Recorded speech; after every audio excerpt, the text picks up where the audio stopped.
यार के एक जनबा चुमा लेके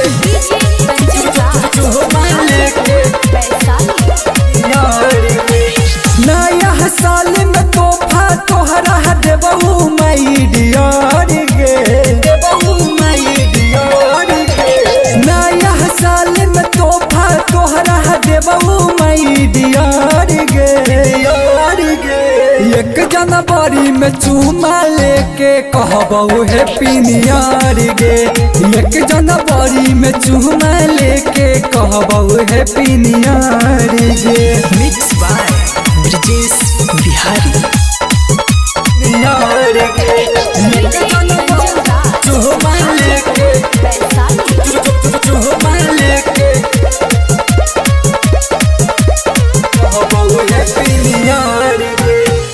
पूरा रात बिताई बहु सोना सुन तोहरा साथ में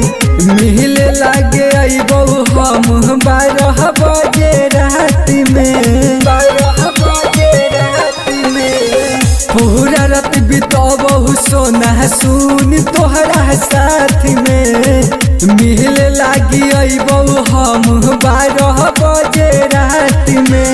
मुर्गा चावल बनई है सन है चली के पीछे नहार गे मुर्गा चावल बनई है सन है चली के पीछे नहार गे एक जनवरी में चुमा लेके कहबहू हैप्पी न्यू ईयर गे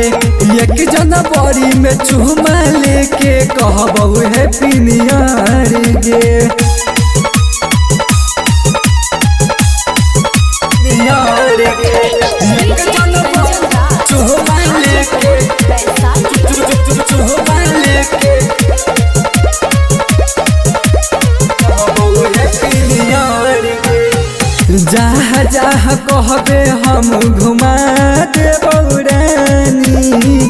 तोहरे नाम कैले छियौ पूरा जिंदगानी पूरा जिंदगानी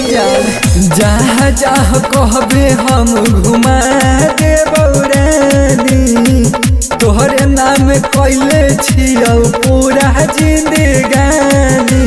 सन जह फिर जैसे चंदन के बना के रखिए कभार गे अजमत सुबोध ब्रिजेश के बना के रखिए कभार गे एक जनवरी के चुमा लेके कहबहू हैप्पी न्यू ईयर गे I wish you my dear कहै छियौ हैप्पी न्यू ईयर गे।